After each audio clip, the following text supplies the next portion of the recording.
বিনা বাপে জন্ম নেয়া বিশ্বের একমাত্র নবী আল্লাহ স্বয়ং, যার নাম রাখেন মসিহ ঈসা রূপে। তিনি শয়তানের অনিষ্টকারিতা হতে মুক্ত ছিলেন, দুনিয়া ও আখেরাতের ছিলেন মহাসম্মানের অধিকারী এবং আল্লাহর একান্ত প্রিয়জনদের অন্যতম। মাতৃকোড়ে থেকেই সারগর্ভ বক্তব্য রাখেন, বনি ইসরায়েলদের প্রতি প্রেরিত হয়েছিলেন এবং শেষ নবী হজরত মুহাম্মদ সাল্লাল্লাহু আলাইহি ওয়াসাল্লামের আগমনের ভবিষ্যদ্বাণী করেন, যিনি মাটির তৈরি পাখিতে ফোঁক দিলেই তা জীবন্ত হয়ে উড়ে যেত, জন্মান্ধকে চক্ষুষ্মান ও কুষ্ঠরোগীকে সুস্থ করতে পারতেন, মৃতকে জীবিত করতে পারতেন। তিনি বলে দিতে পারতেন মানুষ বাড়ি থেকে যা খেয়ে আসে এবং যা সে ঘরে সঞ্চিত রেখে আসে।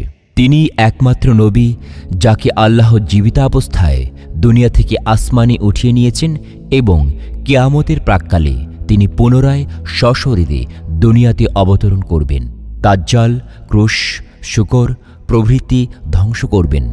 অতঃপর ইমাম মাহদির নেতৃত্বে সারা পৃথিবীতে ইসলামী শরিয়াত অনুযায়ী শান্তির রাজ্য কায়েম করবেন। প্রিয় দর্শক শ্রোতা, আজকে আমরা একটু সময় খরচ করে হজরত ঈসা আলাইহিস সালামের আলোচনা করব। একটু সময় নিয়ে একটু ধৈর্য ধরে যদি পুরো আলোচনাটা শোনেন, নিশ্চয়ই আপনার মন ছুঁয়ে যাবে ইনশাল্লাহ। চলুন শুরু করি হজরত ঈসা আলাইহিস সালামের পূর্ণাঙ্গ জীবনী। হজরত ইয়াহিয়া আলাইহিস সালামের আলোচনায় উল্লেখিত হয়েছে যে তিনি তার দ্বীনী দাওয়াতে হজরত ঈসা মাসীহ আলাইহিস সালামের শুভাগমনের সুসংবাদ মানুষকে পূর্বাহ্নে প্রদান করেছিলেন। ইয়াহিয়া আলাইহিস সালাম মানুষদেরকে বলেছিলেন, আমি ইলিয়া বা ইলিয়াস নই, নবীও নই এবং ঈসা মাসীহ আলাইহিস সালামও নই, বরং আমি ঈসা মাসীহ আলাইহিস সালামের আগমনের ঘোষক এবং সুসংবাদ দানকারী। আর ইহুদিরাও নিজেদের পূর্বপুরুষের এবং আম্বিয়ায়ে কেরামের দ্বীনী বর্ণনার ভিত্তিতে যেসব দৃঢ়চেতা আম্বিয়ায়ে কেরামের আগমনের অপেক্ষায় অপেক্ষমান ছিল, হজরত ঈসা মাসীহ আলাইহিস সালামও তাদের একজন। কোরআন কারিমও হজরত জাকারিয়া আলাইহিস সালাম এবং ইয়াহিয়া আলাইহিস সালামের নবুয়তকে হজরত ঈসা মাসীহ আলাইহিস সালামের নবীরূপে আবির্ভূত হবার ভূমিকা সাব্যস্ত করে ইয়াহিয়া আলাইহিস সালামকে হজরত ঈসা মাসীহ আলাইহিস সালামের আগমন বার্তার ঘোষক এবং সুসংবাদ দানকারী বলে অভিহিত করেছে। হজরত ঈসা মাসীহ আলাইহিস সালাম বিনা বাপে আল্লাহর বিশেষ কুদরতে জন্মগ্রহণ করেন। এই কারণে কোরআনুল কারিমে তাকে কালিমাতুল্লাহ বলেও অভিহিত করা হয়েছে। আল্লাহ তাআলা কোরআনের সূরা আল ইমরান, সূরা মারিয়াম, সূরা আম্বিয়া ও সূরা তাহরিমে তার জন্মবৃত্তান্ত বিস্তারিত আলোচনা করেছেন।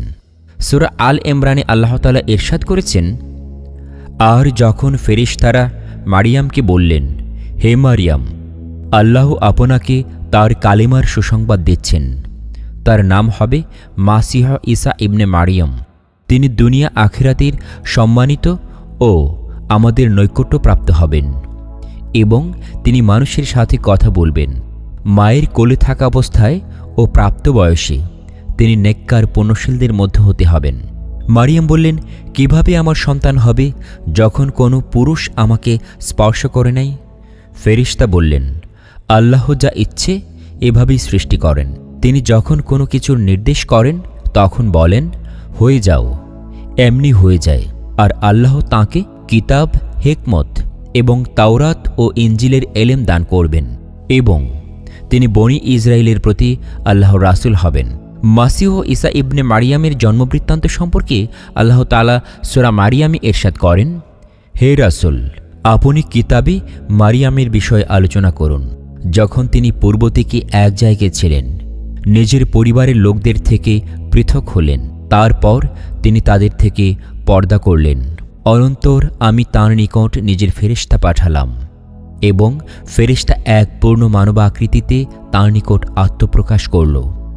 মারিয়াম তাকে দেখে ঘাবড়ে গেল, বলল, তুমি যদি ভালো মানুষ হও তাহলে রহমান আল্লাহর নামে তোমার থেকে আশ্রয় চাই। ফেরেশতা বলল, আমি আপনার রব কর্তৃক এই জন্য প্রেরিত হয়েছি যে আপনাকে একজন পুণ্যশীল পুত্র দান করব। মারিয়াম বললেন, কি করে আমার সন্তান হবে? আমাকে কোনো পুরুষ স্পর্শ করে নাই, আর আমি ব্যভিচারিণীও নই। ফেরেশতা বলল, এমনটাই হবে, আপনার রব বলেছেন, এটা আমার জন্য কোনো কঠিন কাজ নয় এবং এটা এজন্য হবে যে তাকে আমি মানুষের জন্য নিদর্শন এবং আমার রহমত করব, আর এটা এমন বিষয় যা হওয়ার সিদ্ধান্ত হয়ে গেছে। উল্লিখিত আয়াতসমূহে হজরত মাসিহ ঈসা আলাইহিসসালামের শুভ জন্মের প্রাক্কালীন অবস্থা মোটামুটি সবিস্তার আলোচিত হয়েছে। বলা হয়েছে তার জন্ম নেওয়ার ব্যাপারটা এমন বিষয় যা আল্লাহর নিকট সিদ্ধান্তকৃত। আল্লাহ তাআলা চূড়ান্ত সিদ্ধান্ত নিয়ে ফেলেছেন, বিশেষ এক পদ্ধতিতে তাকে অস্তিত্বে আনবেন। এই সিদ্ধান্তের কথা হজরত মারিয়াম আলাইহিসসালামকে অবহিত করার উদ্দেশ্যে আল্লাহ তাআলা হজরত জিবরাইল আলাইহিসসালামকে প্রেরণ করেন। তিনি হজরত মারিয়াম আলাইহিসসালামের নিকটে এসে তাঁকে আল্লাহর সিদ্ধান্তের কথা অবহিত করে এক পুণ্যশীল সন্তানের সুসংবাদ প্রদান করেন। তিনি মারিয়াম আলাইহিসসালামকে সুসংবাদ প্রদান শেষে তাঁর বক্ষে ফু মারেন। এভাবেই আল্লাহর কালেমা তার মাঝে পৌঁছে যায়। এই কাজ শেষে হজরত জিবরাইল আলাইহিসসালাম প্রস্থান করেন। সময় যাচ্ছে, হজরত মারিয়াম আলাইহিসসালামের দুশ্চিন্তা দুর্ভাবনা বৃদ্ধি পাচ্ছে, কারণ যতই দিন যাচ্ছে ততই তিনি নিজের মাঝে অনাগত আরেক মানবীর অস্তিত্ব অনুভব করছেন। প্রচলিত সাধারণ নিয়মের বিপরীতে বিনা বাপে সন্তান। আল্লাহর কুদরতে পিতা ছাড়াও সন্তান জন্ম নেওয়া সম্ভব। মারিয়ম আলাইহিসসালামও একথা মনে প্রাণে বিশ্বাস করলেও সমাজের সাধারণ মানুষকে কি বলে আশ্বস্ত করবেন? তারা তো তাঁর প্রতি ব্যভিচারের অপবাদ আরোপ করবে, আর সাধারণ নিয়মের বিপরীত অবস্থার প্রেক্ষিতে যুক্তি অপবাদ আরোপকারীদের অনুকূলেই থাকবে। এসব দুশ্চিন্তা দুর্ভাবনায় হজরত মারিয়াম আলাইহিসসালাম একেবারে মুষড়ে পড়েন।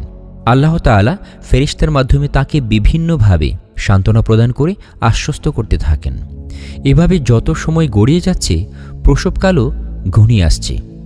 অবশেষে প্রসবকাল যখন একেবারে নিকটবর্তী অনুভব করলেন, তখন তিনি লোকালয় হতে একেবারে দূরে নির্জন স্থানে চলে যান এবং সেখানেই সন্তান প্রসব করেন।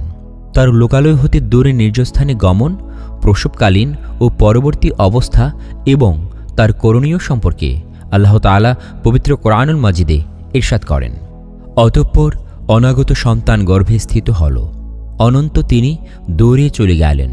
অতঃপর প্রসব বেদনা তাঁকে এক খেজুর গাছের নিচে নিয়ে গেল।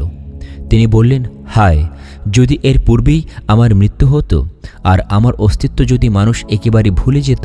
তখন এক ঘোষক নিচে থেকে আওয়াজ দিল, চিন্তিত হবেন না, আপনার রব আপনার নিম্নদেশে ঝর্ণা প্রবাহিত করে দিয়েছেন, আর আপনি খেজুর শাখা ধরে নিজের দিকে নাড়া দিন, এতে তাজা এবং পাকা ফলসমূহ আপনার উপর পড়তে থাকবে। আপনি খান এবং পান করুন, সন্তান দেখে দেখে চক্ষু শীতল করুন। অনন্তর যদি কোনো মানুষ দৃষ্টিগোচর হয়, সে জিজ্ঞাসাবাদ করতে শুরু করে, তাহলে ইঙ্গিতে বলে দিবেন, আমি রহমান আল্লাহর উদ্দেশ্যে রোজার মান্যত করেছি, অতএব আমি আজ কারো সাথে কথাবার্তা বলতে পারি না। অতঃপর তিনি ছেলেকে নিয়ে স্বসম্প্রদায়ের নিকট এলেন। ছেলে তাঁর কুলেই ছিল।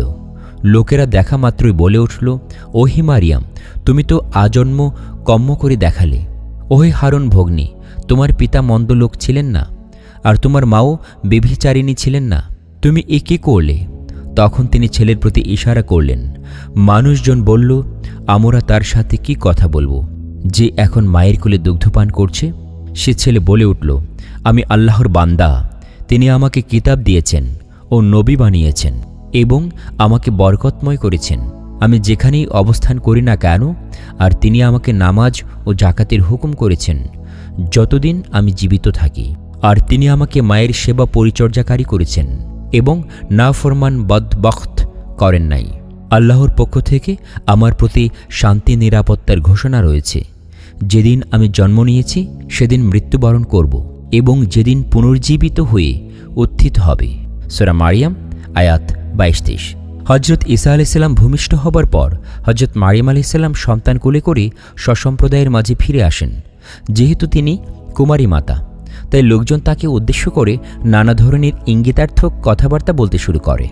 তিনি যখন লোকদেরকে বললেন, তোমরা এই দুগ্ধপোষ্য শিশুকেই জিজ্ঞেস করো, তারা প্রথমে তো বিশ্বাস করে নাই যে কোনো দুগ্ধপোষ্য শিশু কথা বলতে পারে, কিন্তু আল্লাহর ইচ্ছায় দুগ্ধপোষ্য শিশুই কথা বলে উঠল। লোকেরা দুগ্ধপোষ্য শিশুর মুখ নিঃসৃত জ্ঞানপূর্ণ কথাবার্তা শুনে বিস্মিত হল এবং বুঝে নিল হজরত মারিয়াম আলাইহিসসালাম সর্বপ্রকার মন্দ আচরণ হতে পুত পবিত্র, আর এই শিশুর জন্ম আল্লাহর কুদরতের নিদর্শন। বিষয়টা এমন ছিল না যে গোপনে থাকবে। দূরে কাছে সর্বত্রই হজরত মাসিহ ঈসা আলাইহিসসালামের অলৌকিক জন্মসংবাদ চর্চিত হতে থাকে।